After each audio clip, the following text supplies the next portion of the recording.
سلام به چنل یوتیوب من و مامان، خیلی خوش اومدین. اگر شما هم منتظر روزی هستید که کوچولوتون به دنیای شما وارد بشه، حتما به فکر سلامت خودتون و جنینتون هستین. یکی از مهمترین کارهایی که باید تو دوران بارداری انجام بدین آزمایش‌ها هستن. اما شاید براتون سوال پیش بیاد که چطور و چه زمانی باید این آزمایش‌ها رو انجام بدیم. توی این ویدیو قصد دارم به شما بگم که چه آزمایش‌هایی باید توی دوران بارداری انجام بشه و چه زمانی باید سراغشون برید و چرا هر کدوم از این آزمایش‌ها مهم هستن. پس با من همراه باشین چون قرار اطلاعات مهمی رو در مورد سلامت خودتون و جنینتون به دست بیارین. قبل از اینکه ادامه بدم، اگه هنوز سابسکرایب نکردین همین الان بزنید رو سابسکرایب و زنگوله رو بزنید تا هیچ کدوم از ویدیوهای مفید بعدی رو از دست ندین. حالا بریم سراغ آزمایش‌های مهم. یه سری آزمایشات هستن که بهشون میگن آزمایش‌های اولیه بارداری. که شامل آزمایش خون بارداری HCG، آزمایش ادرار، آزمایش گروه خونی و هورمون‌های تیروئید و شمارش خون کامل هستن. حالا هر کدوم از اینا رو براتون توضیح میدم. اولین آزمایشی که معمولاً برای تایید بارداری انجام میشه آزمایش HCGه که سطح این هورمون رو در خون شما اندازه‌گیری میکنن و در صورت بارداری این عدد بالا هستش.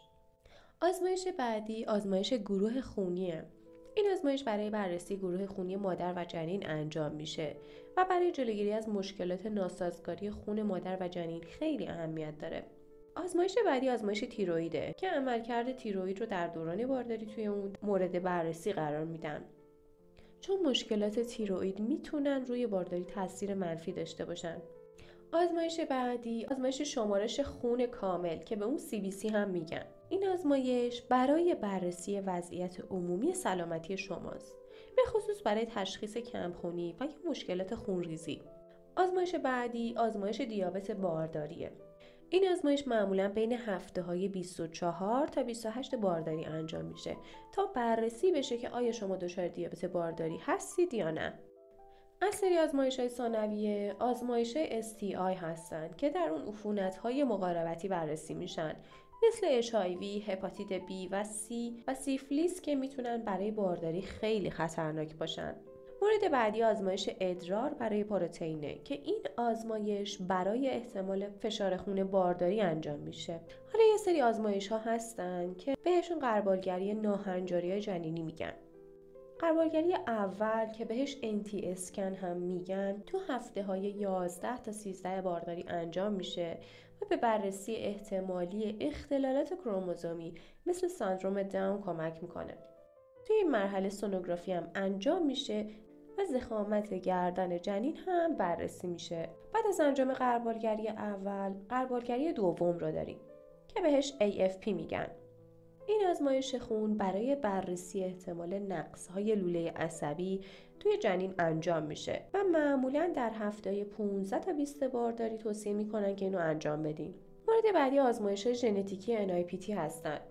این آزمایش تخصصی خون برای بررسی احتمال اختلالات کروموزومی مثل سندروم داون، تریزومی 18 و 13 انجام میشه. این آزمایش به دقت بالایی نیاز داره و میتونه بدون نیاز به آمینوسنتز هم انجام بشه. حالا یه آزمایش تخصصی دیگه هم هست به نام آمینوسنتز. این آزمایش زمانی انجام میشه که نتایج غربالگری ها ریسک بالای اختلالات کروموزومی رو نشون میدن و ممکنه که پزشک این آزمایش رو پیشنهاد بده که توی اون نمونه از مایع آمنیوتیک برای تجزیه و تحلیل ژنتیکی گرفته میشه. برای یه سری آزمایشات هم هستن که معمولا توی 3 ماه دوم بارداری انجام میشن. اولیش هم سونوگرافی آنومالیه. این سونوگرافی تو هفته 18 تا 22 بارداری انجام میشه و بررسی کاملی از جنین، اعضای بدنش و ناهنجاری احتمالی رو انجام میده. همچنین توی این آزمایش جنسیت جنین به طور دقیق مشخص میشه. آزمایش بعدی غربالگری دیابت بارداریه که توی هفته 24 تا 28 بارداری انجام میشه. حالا یه سری آزمایش‌های اضافی هم هستن که برای مادرایی که سابقه پزشکی خاصی دارن و یا بارداری‌های پرخطری رو تجربه میکنن ممکنه که توصیه کنه پزشک این آزمایشات رو باید انجام بدن که برای هر فردی متفاوت هست. حالا بعد از انجام این همه آزمایش یه سری آزمایش‌های نهایی هم هستن که دونه دونه بهتون معرفی میکنم. آزمایش اول آزمایش گروه خونی مجدده. این آزمایش تو اواخر بارداری انجام میشه تا از تطابق گروه خونی مادر و جنین کامل مطمئن بشیم و مشکلات ارهاش پیش نیاد. حالا در صورتی که مادر ارهاشش منفی باشه، یه آزمایشی لازمه انجام بدن که بهش میگن آزمایش‌های آنتیبادی ضد ارهاش. این آزمایش ضروریه تا از ناسازگاری ارهاش بین مادر و جنین جلوگیری بشه. یه آزمایش دیگه هم هست به نام آمینوسنتز یا CVS.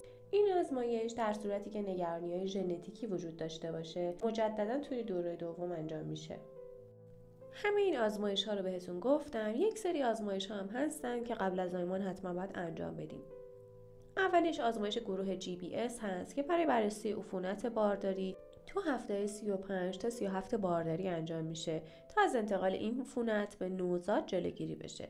آزمایش بعدی آزمایش گروه خون و ادرار برای کنترل سلامت مادره که تو هفته آخر بارداری ممکنه که پزشک این آزمایش رو برای سلامت عمومی مادر انجام بده. خب حالا که با انواع آزمایش‌های بارداری آشنا شدیم، مهمترین نکته اینه که این آزمایش‌ها به شما کمک میکنن تا روند بارداری سالمی داشته باشید و از سلامت خودتون و جنینتون کاملا مطمئن بشید. هر آزمایش باید در زمان خودش انجام بشه و با انجام به موقعش میتونید از هر گونه مشکل احتمالی جلوگیری کنید.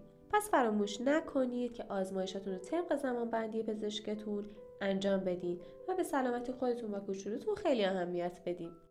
مثل همیشه مرسی که تا اینجا ویدیو همراه من بودین. اگر که سوالی دارین و یا تجربه از بارداری خودتون میخواین به اشتراک بگذارید، حتما توی کامنت ها بنویسید. برای همتون آرزو میکنم که بارداری سالم و راحتی رو داشته باشید. تا ویدیو بعدی مراقب خودتون باشید. بدرود.